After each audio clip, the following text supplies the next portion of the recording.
Governor, just this week you won a big decision in the Supreme Court. They upheld your ability to levy some serious fines for violators of the public health order.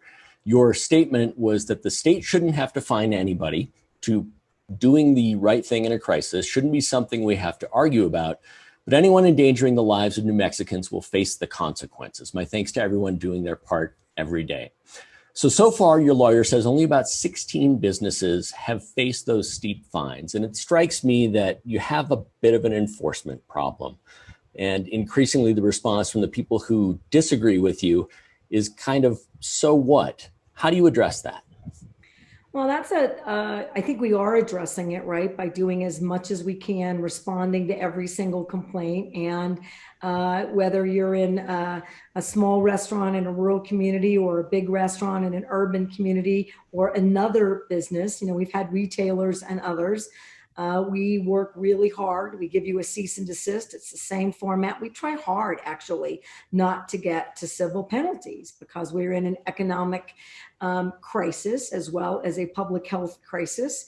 And we don't want to be in that position. But I think here's the real dilemma, which is I don't still quite grasp how this country turned a public health issue, a pandemic public health emergency, into a political issue.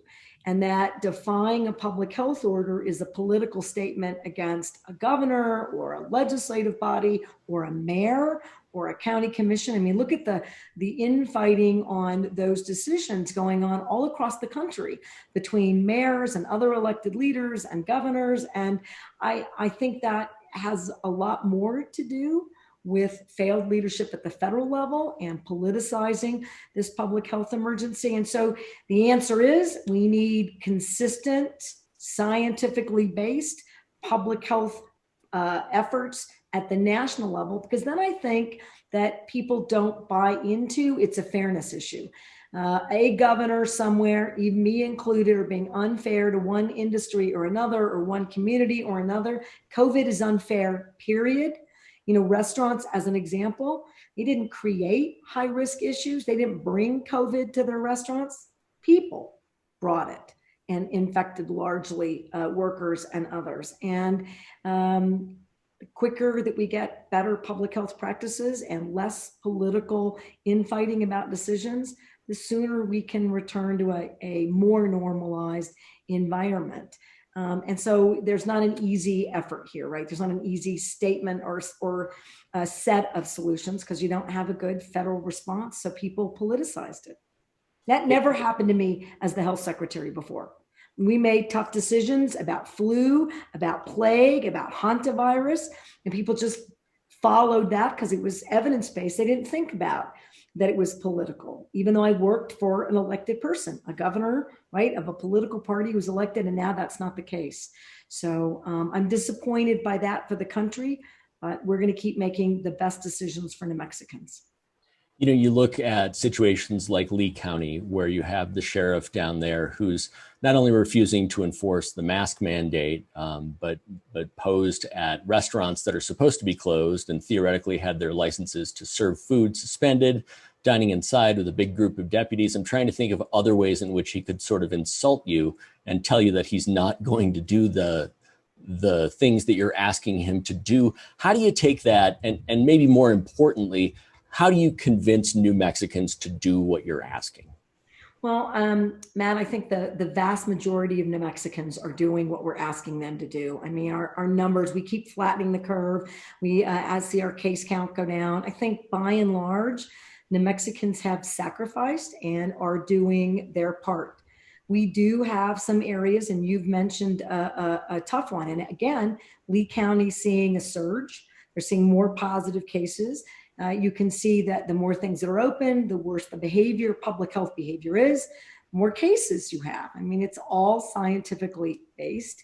And what I say to New Mexicans is, again, you can't have law enforcement now has been politicized. I don't understand how this country moved in that direction, right? We've got this sort of a constitutional sheriff's environment all across the country. We've seen more militias attack elected leaders and governors of both parties. This is not a Democratic governor or Republican governor. It's happening in every state.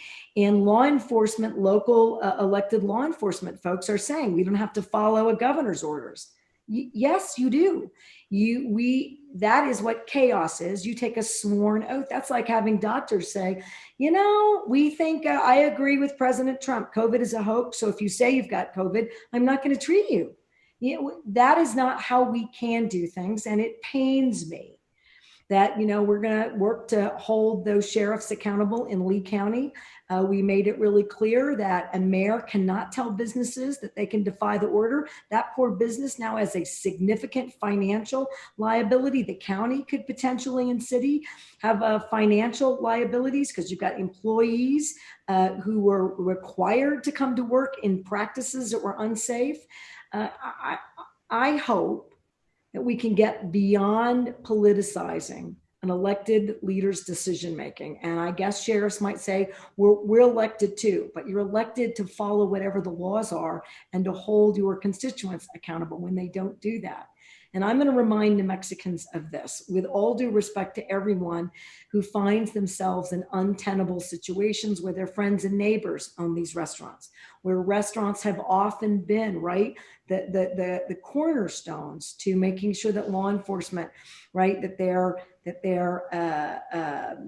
community campaigns get support and resources, that they are clear about providing respect, because when we lose a family member, an officer, they're the first to come to the family's aids and to help pay for funerals. I mean, it's been a really productive, kind, respectful relationship.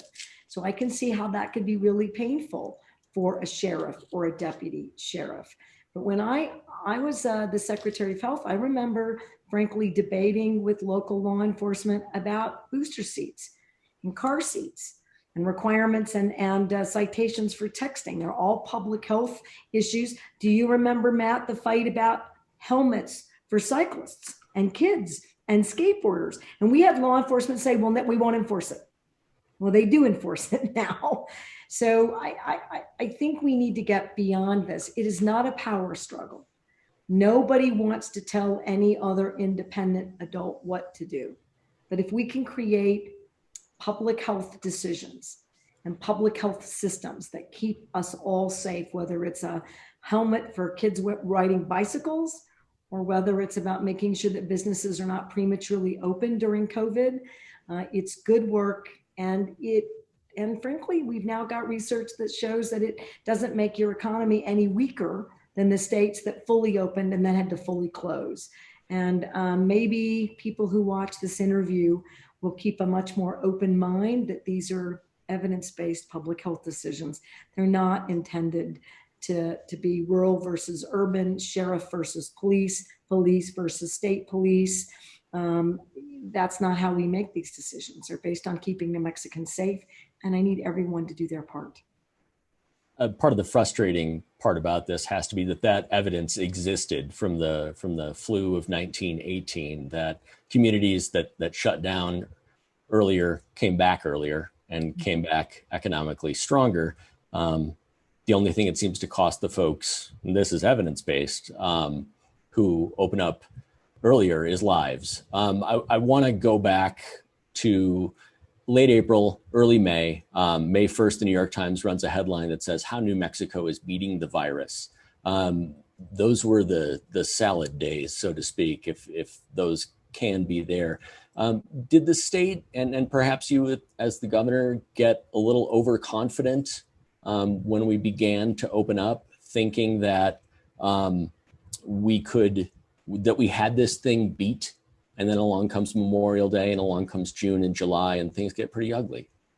I don't think we were overconfident. I agree with you that I was hoping for better outcomes and holding those lower numbers longer. But you might recall, we made really tough decisions about Memorial Weekend, right? I wouldn't open up the major parks and lakes, and people were really disappointed because that's a very important celebratory holiday, and people were staying away from, families. And I still had, we as a state still had many businesses with restrictions or were completely closed before Memorial Day. You might remember that I was very strict and amended on the eve before Easter, the public health order, because I could see that not enough personal behaviors were in line with what was safe for New Mexico. So I said no church service. And that was very aggressive. I'm going to say it was probably the most aggressive Easter Eve public health order in the country. And then as we were opening up, I just wanted to jump in there. Can we talk about that a little bit more? Because that's been one of the big criticisms from folks who've disagreed with you, and maybe not even what you've decided to do. It's the way that you've communicated it. Easter, as you mentioned, was sort of last minute. Just recently, we talk about like group exercise places. Those are folks who say, wait a second, we can open. Is there an improvement that you can make there in how you're communicating what you expect and what you're going to do? I think there is. What I'd like to do, though, is just to be clear that we look at the data every single day. We lay out, like we know, even in our press conferences, we've laid out, here's how phase one, phase two, phase three, here's who's in it. This is what it looks like. We have each of these groups communicating with cabinet secretaries about their COVID safe practices, how they do it, when we think we might be able to go. And then we say, we'll let you know at the press conference, because I'll have the modeling data from the medical advisory team. So I don't do it without them. The good news about that is it's consistent. The bad news is it clearly does, to too many of our stakeholders that they just don't know it's coming. And I always think that they do, because we lay it out. This is what the gating criteria needs to look like. This is what the positivity rate needs to look like. And here's what the evidence is telling us. The eve before Easter, as an example, you bet. I wish that one could have been better, but here's really what happened. Most of the faith-based community, to their credit, in New Mexico. So we identified that I haven't quite been able to bring along everyone in law enforcement. I'll keep working on that. I think building relationships by far is the better way to go. We'll hold folks accountable, but I want to build relationships. I think New Mexico's really primed for a much more cohesive effort that protects all of us in the same way together. And the faith-based community, by and large, was frankly incredible. They led making sure that they didn't encourage worshipers, that they found ways to do things online and in parking lots. They were amazing. There were a couple of, well, more than a couple, a handful of outliers. And you might remember that in Sierra County, the sheriff deputized all of the churchgoers as deputy sheriffs at one church. And I could just see that a bunch of churches around the state, right when we were trying to make other decisions about reopening, we're going to defy those orders and create real risk in communities where we can't have risk. And so after I couldn't convince them, I tried to convince them first. Then we did the public health order. So I think it's a bit of both. I'm calling people directly. I'm engaging them in any number of groups and meetings. I engage the legislative leadership and other legislators. Is it enough? It can always be more. But I think that's been part of the challenge is we are dependent upon what goes on around us with our neighbors. It depends on what goes on in any particular community or region. It depends on what's going on in our hospitals. And that literally shifts every day. And then I have to look at a trend line. So here's my commitment. Matt, it's a very important point. We need to figure out ways to do it better. And I'm committed to finding that balance. I am. The Republican Party has really gone after you for what they think is for being what they think is imperious, and favoring places like Walmart, Target, Lowe's. You think of the example this spring, of course, when people were supposed to be allowed to go there and they ended up walking out with like plants and, toys from Target, not just groceries, that sort of thing. Did that cost you some trust in the way the public views your public health orders?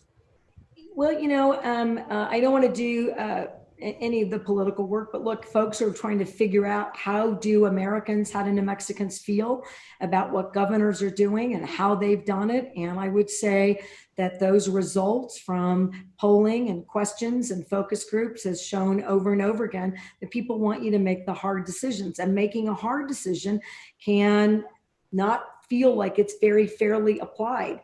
It's really a tough situation when big box stores sell everything, including groceries, and big box stores and Costco sell medical personal over-the-counter right equipment and also do prescriptions and eyeglasses. So you can't go to your optometrist, but you can go to Costco. That's the problem in a pandemic. It is unfair. And the key is you can't eliminate people's access to the things that they need to survive. But far too many of us have access points to big box stores, and arguably in some communities, and we saw, and I did restrict actually big box store access in places like McKinley County, and I asked San Juan County to follow suit, and the cities, so Farmington and Gallup. I am disappointed that it caused real financial consternation to the smaller grocery stores and businesses, no question. And I don't want a large corporation to be in a situation where it seems easier for them to have more financial security. But by the same token, that's one of the reasons this whole country should look at different economic designs that reinvest in small businesses so that we're stronger in that regard and not so reliant on what people would identify as big box stores. And that'd be something that I think maybe New Mexico could lead the way in figuring out ways to do that, which is part of our economic recovery investment strategies as we ended the special session. So I'm disappointed that that's the end result. Don't think it's a fair attack by the folks who would criticize us, and making sure that constituents, no matter where they are, had access to the things that they needed. And we made them meter. So, and big box stores were some of the quickest to come to requiring mask wearing, right? They adopted the best COVID safe practices like Costco. And so it's not all bad news.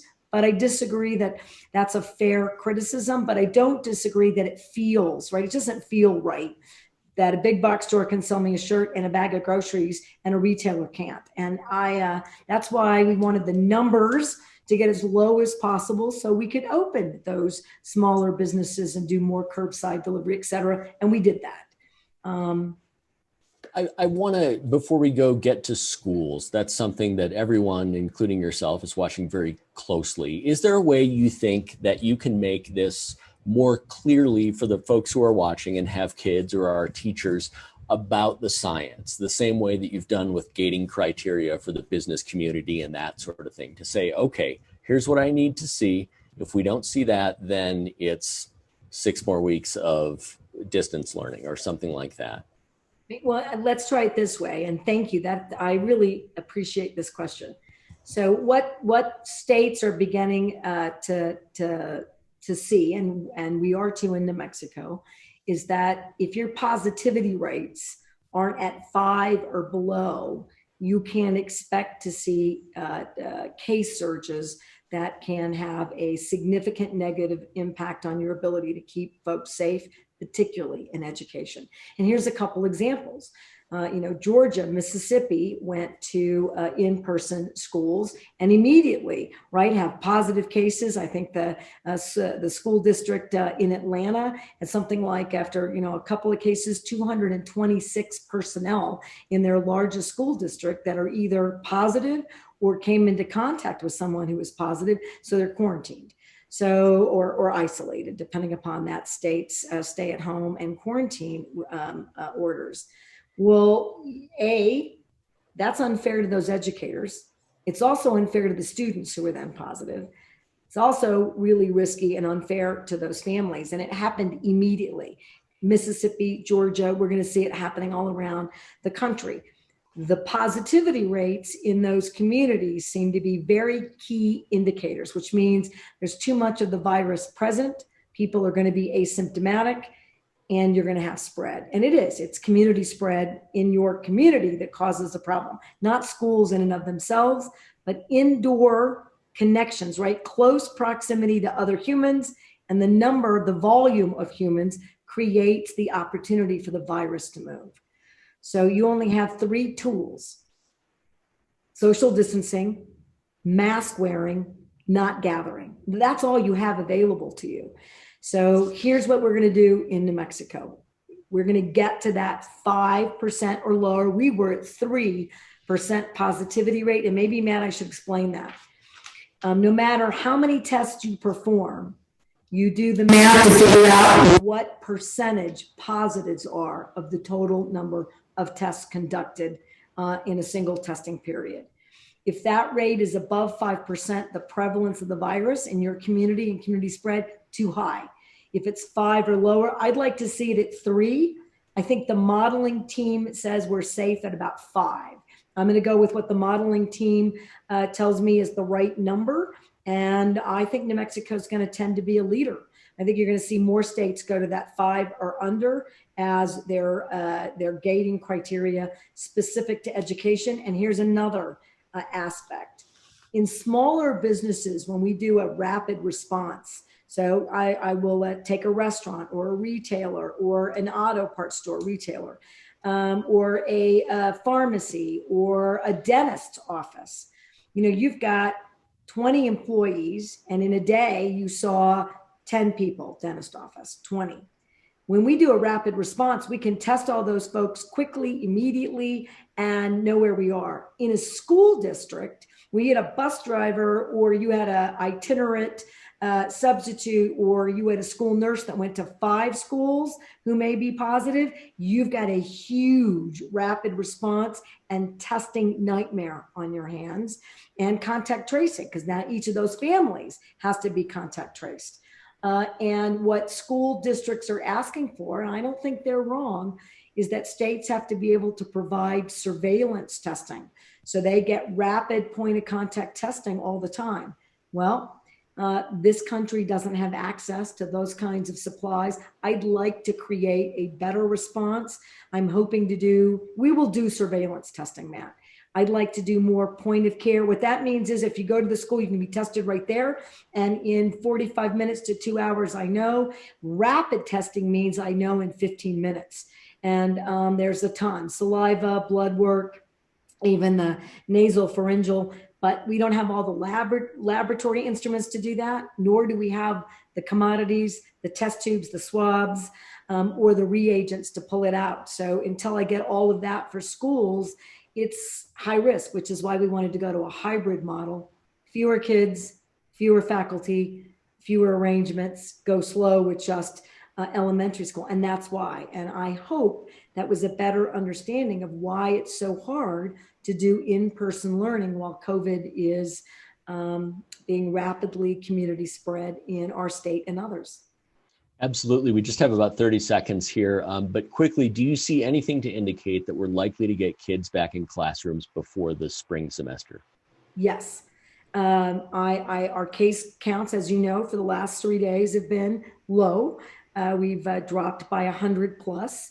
Our contact tracing is rapidly improving. You'll see it tomorrow. So I'll give you a scoop. You'll see in our press conference that we're improving dramatically, but we're still not meeting that gating criteria. So I fairly represent where the state, we're completely responsible for contact tracing. We're still not there. It's hard. And states are really struggling. We're no exception. We're going to get there. But I think it will also show you that positivity rates by region are starting to come down. If we hold that for the rest of August, and we will, and we're seeing increased public health responsibility by individuals. Businesses are really requiring their customers to wear masks. They're reminding them as they get out of the car in parking lots. More New Mexicans are wearing masks. They're doing the social distancing. If families will work really hard, and it's a huge sacrifice. You have to stay apart from, your extended families. I can't have you in groups of 10 or 20 or 30 or 40. I personally saw a group of 30 at a park or a game and fish site, and on a drive. I do my own sort of anecdotal surveillance, and nobody wearing masks. They were playing music and dancing, and it's just too high of a risk. Don't do it. And you're exposing everybody else that you come into contact with. If we can improve our behaviors and hold that, not only do I think we'll meet our school efforts on Labor Day, I think we integrate more students more quickly. And I think you should expect to see that we can ease some of our other restrictions on businesses. So here's my last thing in the 30 seconds. It depends on New Mexicans. The more we do ourselves, the more control we have over the spread. The more control we have over the spread, the less people get sick, the fewer people die. And as I said 2 weeks ago, even when our numbers come down, it takes 2 weeks, you'll see more people will lose their lives. It's untenable, right? So we're seeing higher numbers that we lose every day. You should expect that for several more days because you had several more people infected over the last couple of weeks. That just increases that reality. It's awful. But I'm feeling pretty good. And what's going on with our neighbors, the longer they stay shut down, the more opportunities we have for New Mexicans, honestly, because truckers come in, New Mexicans go out. We are impacted by what's going on in Nevada, Arizona, Texas, Utah, California, Colorado. We just are. Our direct neighbors and our less direct neighbors. Governor, we appreciate your time. We know you're super busy. You know, Matt, I appreciate you. I know I'm long-winded. This is complicated, but I believe in New Mexico. And you know what? We are doing, frankly, for a small state that's a poor state with real challenges, we're doing a pretty damn good job. And I want to thank my fellow New Mexicans for making that a reality and caring for each other. Thank you, New Mexico.